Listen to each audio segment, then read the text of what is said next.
Paper को solve करने के लिए हम लोग कितने घंटे का समय मिलता है? 3 घंटे 15 मिनट का समय मिलता है। जैसे ही आप सभी लोगों के हाथों में पहले उत्तर पुस्तिका मिलती है, उत्तर पुस्तिका जो आपका फर्स्ट पेज होता है, आप उसको साफ सुथरे अक्षरों से फिलअप करेंगे। उसमें किसी प्रकार की कोई कटिंग आप लोग नहीं करेंगे।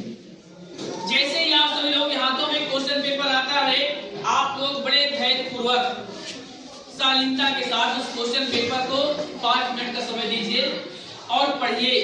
जैसे ही आप सभी लोग क्वेश्चन पेपर को पढ़ते हैं, उस क्वेश्चन पेपर की पूरी पिक्चर आपके माइंड में क्लियर हो जाती है कि कौन सा क्वेश्चन हमारे लिए आसानी से सॉल्व कर सकते हैं, किस क्वेश्चन को हमको सोच करके लिखना है और कौन से ऐसा क्वेश्चन जो हमको नहीं आ रहा है। पूरी पिक्चर क्लियर हो जाएगी ना? जब ऐसी पिक्चर आपके माइंड में क्लियर हो जाए तो आपको प्लान करना है कि जो 3 घंटे 15 मिनट का समय है, इस 3 घंटे 15 मिनट में नहीं, आपको अपने उस क्वेश्चन पेपर को 2.5 घंटे में सॉल्व करना है। कितने घंटे में? 2.5 घंटे में सॉल्व करना है। और लास्ट 30 मिनट आपके पास बचेंगे। आप सभी लोग उस 30 मिनट में अपनी उस उत्तर पुस्तिका का स्वतः से मूल्यांकन करिए, फिर से उसको पढ़िए, फिर से उसका निरीक्षण करिए। हो सकता है एज ए स्टूडेंट्स आप लोग सब कुछ सही लिखा होगा, लेकिन एज ए एग्जामिनर के दृष्टिकोण से जब आप लोग अपने कॉपी का मूल्यांकन करेंगे तो आपकी नजरें वहीं पर पड़ेगी जहां पर कोई ना कोई गलती। आपके पास टाइम रहेगा तो क्या करेंगे आप लोग? क्या करेंगे? सुधार लेंगे ना? तो निश्चित रूप से आपके नंबर बढ़ जाएंगे। कोई प्रेशर तो नहीं पड़ रहा माइंड में? मेरा जो दूसरा टॉपिक है माइंड ऑफ ईयर, जो एक मन का भय होता है बोर्ड एग्जाम को लेकर के, क्यों होता है? हम लोग जिस परिवेश से आते हैं अक्सर ये सुनने को मिलता है कि बोर्ड एग्जाम बहुत टफ होता है, बोर्ड एग्जाम बहुत कठिन होता है। अगर बोर्ड एग्जाम की पढ़ाई को अगर आपने पास आउट कर लिया तो आपने सारी पढ़ाई पढ़ ली। ऐसे बहुत सारे नेगेटिव थॉट्स हमारे माइंड को टच कर जाते हैं। हम लोग जिस परिवेश से आते हैं, आप लोगों ने सुना कि नहीं सुना? लेकिन आप लोग मुझे बताओ, करंट में आप लोग प्री बोर्ड एग्जाम दे रहे हैं ना? आपने हाफ ईयरली एग्जाम भी दिया था। हाफ ईयरली एग्जाम का क्वेश्चन पेपर कहाँ से बना था? जो आपके पास बुक थी, जो आपके सर लोगों ने आपको पढ़ाया। करंट में आप लोग प्री बोर्ड का एग्जाम दे रहे हैं, ये क्वेश्चन पेपर कहाँ से बना है? उसी बुक से बना है। और जब बोर्ड एग्जाम क्वेश्चन पेपर बनेगा तब उसी बुक से बनेगा ना? तो फिर डरने की क्या बात है? Board exam is nothing, board exam is as a festival. Board exam कुछ नहीं है, बोर्ड एग्जाम एक पर्व है। जैसे हम सभी लोग होली, दीपावली, दशहरा, 15 अगस्त, 26 मनाते हैं, ईद मनाते नहीं मनाते? करंट में आपने कौन सा फेस्टिवल मनाया? 26 जनवरी मनाया। 26 जनवरी से एक हफ्ते पहले, 10 दिन पहले आपके माइंड का कांसेप्ट क्या था? केवल 26 जनवरी की तैयारी, ये चल रहा था ना? उसके अलावा जो काम थे आप लोगों ने उनको क्या किया? साइड किया। सेम उसी प्रकार आप सभी लोगों को इस बोर्ड एग्जाम को एक पर्व के तरीके मनाना है।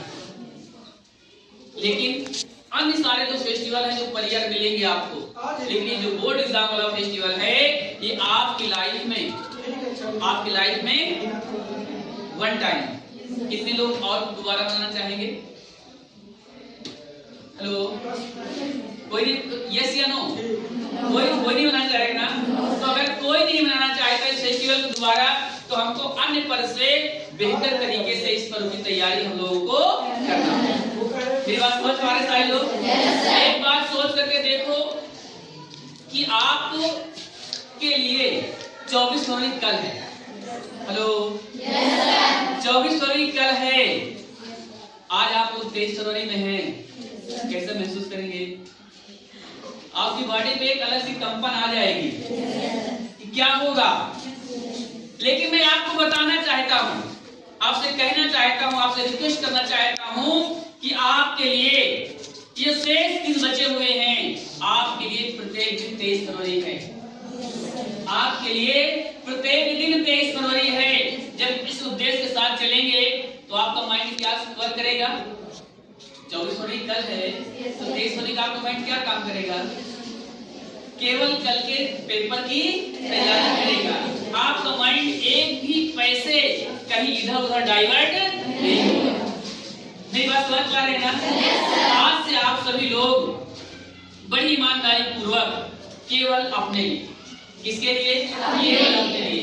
जब आपको पता है कि उस एग्जाम टाइम में, उस 3 घंटे 15 मिनट में हमें कोई साथ देने वाला नहीं है, अगर उस समय कोई साथ देगा तो केवल हमारी बुक देगी, तो सबसे रास्ता नाता पूरी तरीके से खत्म करके केवल अपने बुक से जितना अच्छा से अच्छा रिश्ता है उसके साथ बना।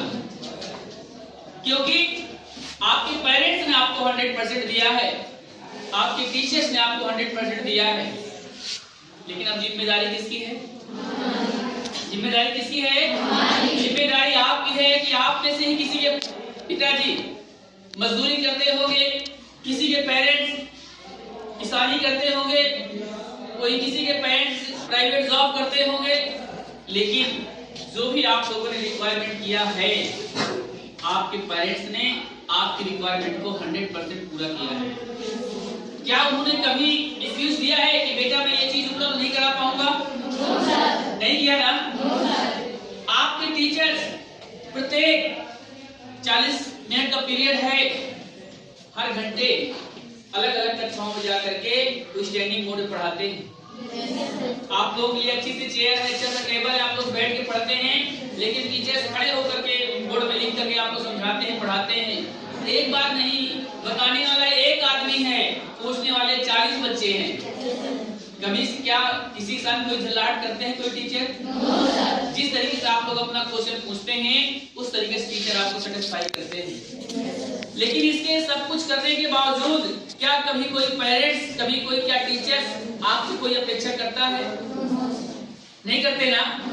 लेकिन हम लोग चाहते हैं, हम लोग की एक अपेक्षा होती है कि जब आप लोगों का बोर्ड एग्जाम का रिजल्ट आए तो आप लोग अपने आप को प्रूव करें, एक बेहतर रिजल्ट लाएं, जिससे हमारा भी सम्मान बढ़े। मैं आपको बता दूं कि जब आप लोग एग्जाम देने जाते हैं तो आप लोग एग्जाम देने अकेले जाते हैं, लेकिन जब रिजल्ट आता है, आपके साथ 3 लोगों का रिजल्ट आता है, आपके पेरेंट्स का, आपके कॉलेज और टीचर्स का, और उसके बाद फिर आपका। किसी कॉलेज का जब मूल्यांकन होता है तो किसी कॉलेज का मूल्यांकन होता है कि आपके विद्यालय के टीचर्स का कितना टैलेंट है, वहाँ के शिक्षक कैसे हैं, स्कूल का माहौल कैसा है, तो तभी पता चलता है जब बोर्ड एग्जाम का रिजल्ट आता है। तो मैं आप सभी लोगों से पुनः यही कहना चाहूंगा कि इन 15 दिन को आप सभी लोग बड़ी ईमानदारी पूर्वक अपने लिए जीने का प्रयास करो। अपने सपनों के साथ साथ, अपने पेरेंट्स के सपनों के साथ साथ, अपने टीचर्स के सपनों के साथ साथ, आप लोग जिस परिवेश से आते हैं, बहुत सारे ऐसे लोग होंगे जो आपसे आपको प्रमोट चाहते हैं, आपको बेहतर पदों पर देखना चाहते हैं। हम सब के सपनों को पूरा करने के लिए आप सभी लोगों को अपने आप को शुरू करना होगा। क्या तैयार हैं आप लोग? तैयार हैं आप लोग? आपका 100% रिजल्ट आएगा? 100% रिजल्ट आएगा? Thank you, all the best. मेरी बहुत ढेर सारी शुभकामनाएं आप सभी लोगों के लिए कि जब ये 2024-25 का बोर्ड एग्जाम का रिजल्ट आए तो निश्चित रूप से राजकीय उच्चतर माध्यमिक विद्यालय अकबरपुर चौराहे के बच्चों का नाम, इस विद्यालय का नाम डिस्ट्रिक्ट में नहीं स्टेट में टॉप 10 की लिस्ट में हो। आप लोग चाहेंगे? Thank you, all the best.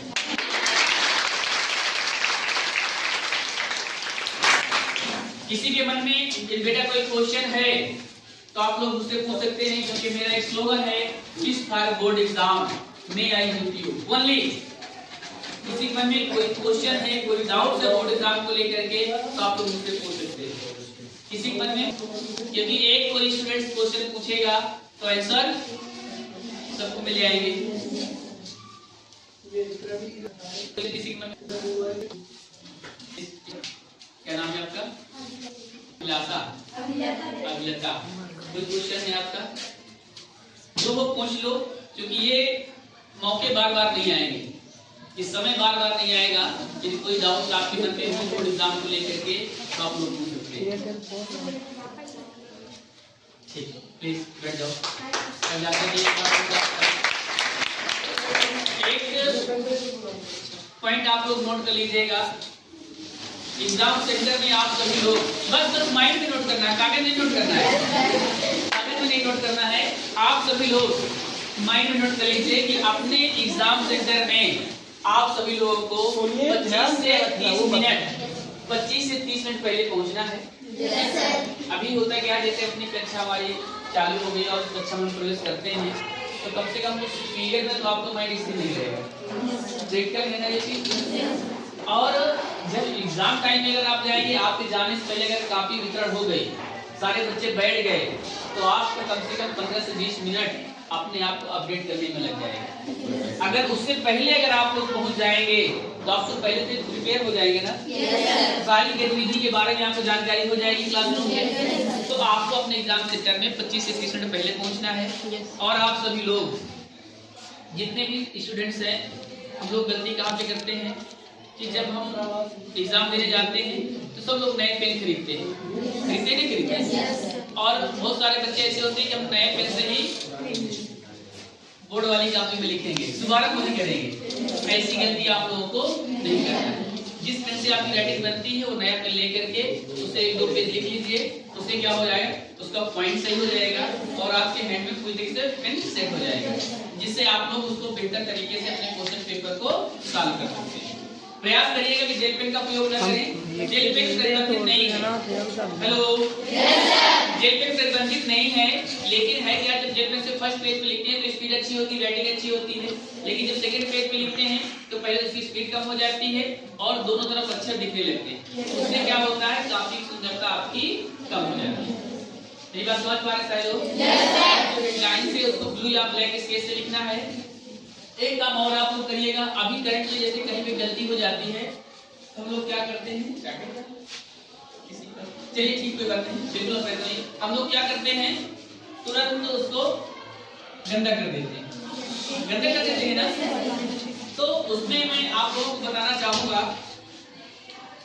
Suppose जैसे कुछ हमने लिखा यहाँ और हमसे कुछ गलती हो गई, तो हमने क्या करते हैं अपनी कॉपी में इसको ये लगाया, ये लगाया, ये किया और फिर इसको कहते हैं पूरा कर देते हैं ना। ऐसी गलती आपको अपनी बोर्ड वाली कॉपी में नहीं करनी। रीजन क्या है कि जब आप एग्जामिनर्स कॉपी का मूल्यांकन करते हैं, उनके पास भी टाइम का बाउंडेशन होता है। वो यहाँ से क्वेश्चन पढ़ना चालू करते हैं और उनकी नजर उत्तर पे जाती ही नहीं, बार बार यहीं पे टिक कर जाती है, पढ़ता है क्वेश्चन आंसर और बार बार यहीं पे ब्रेक हो जाती है। एक तरीके आप लोग अपने उत्तर पुस्तिका में उस पेज में आपने एक ब्रेकर डाल दिया सामने वाले को कि आप यहाँ पे रुकिए। जब वहां पे रुकेगा तो सही चीज पढ़ेगा, सही चीज पढ़ेगा। अगर उसका समय ज्यादा खराब होगा तो क्या होगा, 4 नंबर दे पे 2 नंबर 1 नंबर दे काम खत्म करेगा, नहीं समझ में आएगा तो आगे निकल जाएगा। ये बात समझ पा रहे हैं? अगर कोई चीज गलती हो गई है तो आपको ये गंदा नहीं करना, अगर गलत लिख गया ना तो उसको चुपचाप लिखा रहने दो, आगे सही लिखो, आगे सही लिखे चले जाओ। क्या होगा, तो उसने यहाँ से पढ़ रहा ना, वो लगातार पढ़ते हुए चले आ रहे हैं, ये बीच में उसको समझ में ही नहीं आएगा अगर आपने ये इंडिकेटर नहीं जलाया तो। बस समझ रहे हैं ना, ऊपर पढ़े नीचे पढ़े और आपको नंबर देखे। ये चीजें शेयर करने वाली नहीं है, बट मैं आपसे इसलिए बता रहा हूँ कि आपके नंबर कैसे कैसे बेहतर हो सकते हैं। बात क्लियर है ना? और बहुत सारे बच्चे क्या करते हैं कि नीचे बहुत सारे एक्सक्यूज लिख देते हैं अपनी कॉपी में, सर मैं ये हूँ, ऐसा है वैसा है। ऐसी चीज कुछ भी लिखने की जरूरत नहीं है। कोई अगर आपको मैसेज दे कि कुछ उसमें कुछ बच्चे नोट्स वगैरह लगा देते हैं, तो ऐसे कुछ करने की जरूरत नहीं होती, कहीं कुछ नंबर नहीं मिलते हैं। जो आपके अंदर यहाँ है, जब उसको आप लिखेंगे, लिखने के तरीके बहुत सावधानी रखना है। जैसे मैंने आपको बताया कि अपने क्वेश्चन पेपर को प्लान करके 3 घंटे को 2.5 घंटे में सॉल्व करिए, फिर आधे घंटे आपके पास अपनी कॉपी को सजाने के लिए खूब पर्याप्त मात्रा में शेष है। पूर्ण विराम उसको सही से लगाइए, जहाँ पे कुछ चीजें अंडरलाइन करने वाली उसको अंडरलाइन कर दीजिए, जो इम्पोर्टेंट डेट्स हैं उसको अंडरलाइन कर दीजिए। इससे क्या होगा कि एग्जामिनर सामने वाला आपसे प्रभावित होगा, क्योंकि आपकी ना फोटो लगी ना आपका नेम लगा हुआ लिखा हुआ है, आपकी उत्तर पुस्तिका ही एग्जामिनर के सामने आपको प्रेजेंट करेगी। बात क्लियर हो रही है? आज से आप सभी लोग 24 घंटे होते हैं सभी के पास, 6 घंटे सोने के लिए पर्याप्त है, 2 घंटे खाने के लिए नाश्ते के लिए पर्याप्त है, 2 घंटे 1 घंटे खेलने के लिए पर्याप्त है। जो भी हमारी सारी दैनिक क्रियाएं हैं 2 घंटे में हो जाएगी। 6, 2, 8, 2, 10, 2, 12 कितने घंटे हो गए? कितने घंटे बचे? आज से एग्जाम खत्म है। आपके ऊपर से आज से पूरी तरीके से होता था स्वतंत्र, है ना? लेकिन मैं आपसे एक रिक्वेस्ट करना चाहूंगा कि आप लोग अपने आप को फ्री मत करिएगा। फ्री मीन्स अपने आप को आप सभी लोग डिसिप्लिन में रखिएगा। अगर डिसिप्लिन में रखेंगे अपने आप को तो निश्चित रूप से आपका माइंड थकेगा नहीं। जब आप डिसिप्लिन में नहीं रहते हैं तभी आपका माइंड थकता है। मेरी बात क्लियर हो रही है? yes, समझ ज्यादा हो रहा है? समझ ज्यादा हो रहा है ना? मेरा सेशन खत्म हो रहा है। बस ये सारी चीज मेरा आप लोगों को शेयर करने से केवल इतना सा उद्देश्य था कि अब इस 12 घंटे को आप लोग केवल अपने लिए, किसके लिए? केवल अपने लिए 12 घंटे को अगर 6 सब्जेक्ट में डिवाइड करोगे तो एक सब्जेक्ट को कितने घंटे का समय मिलेगा? 2 घंटे का। आज का समय छोड़ देता हूँ तो 15 दिन आपके पास शेष बचेंगे। 15 का 2 घंटे में मल्टीप्लाई करेंगे तो कितने घंटे निकल के आ जाएंगे? 30 घंटे निकल के आ जाएंगे। 30 घंटे सोचिए थोड़ा सा, बिल्कुल 30 घंटे अगर एक सब्जेक्ट को अगर आप दे रहे हैं, सोच के देखिए, इसमें कोई ऐसा चैप्टर ही नहीं है जो आप इस सॉफ्टवेयर में अपडेट ना होगा। जो निकल गया उसको निकल जाने दो, लेकिन ये जो 15 दिन आपके पास शेष हैं, इस 15 दिन को आप लोग पूरी तरीके से किसके लिए? अपने लिए। मेरी बात क्लियर हो रही है? तो आप सभी लोग तैयार हैं? तो आप सभी लोग आज से अपना टारगेट, फिर वही चीज मैं दोहराना चाहता हूँ कि आपको अपना टारगेट 100% ही रखना है। अगर आपके पेरेंट्स अपना 100% दिए, कभी किया क्या कि बेटा चाहिए ठीक है लास्ट में फीस जमा कर देंगे, आपने कहा ड्रेस लास्ट में दिला देंगे, जैसी कक्षाएं चालू होती वैसे सारी आपकी रिक्वायरमेंट पूरी हो जाती है। आपके टीचर्स भी अपना 100% देते हैं, तब आप लोग भी कंजूसी नहीं करना। यदि 100 में 100 मिलते हैं, यदि 100 में 100 मिलते हैं तो 100 में 100 वो मेरे, क्योंकि अभी तो खाली है ना पूरा। अभी कोई यहाँ पे टॉप की लिस्ट में तो नहीं आया है, अभी तो कोई नहीं आया ना। ये टॉप 10 वाली जो लिस्ट है ना पूरी तरीके से खाली है। इसमें कौन अपने आप को यहाँ पे खड़ा करना चाहता है उसका मोस्ट वेलकम है। वही 3 घंटे 15 मिनट आपके पास भी हैं, वही 3 घंटे 15 मिनट उसके पास भी होंगे जो यहाँ नंबर 1 की श्रेणी में खड़ा होगा। उसमें किसको अपना अपना नाम लिखाना है, उसके लिए आप सभी लोग अपनी पूरी तैयारी कर लीजिए। Thank you all the best. मेरी बहुत ढेर सारी शुभकामनाएं हैं। इस बार का रिजल्ट आप सभी लोगों का बेहतर आए। Thank you all the best.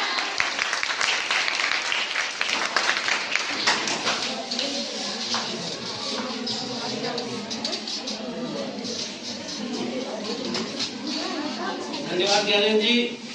हर साल आप हमारे विद्यालय में आते रहते हैं, इसके लिए आभार। निश्चित रूप से हमारे बच्चे कुछ स्पेशली जो है मोटिवेटेड हुए होंगे। बाकी चीज़ें तो हम लोग भी बताते ही रहते हैं, लेकिन आपका विशेष अनुभव है इस क्षेत्र में।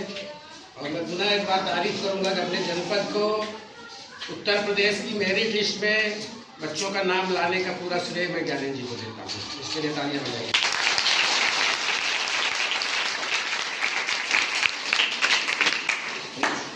विद्यालय की तरफ से सप्रेम भेंट छोटा सा।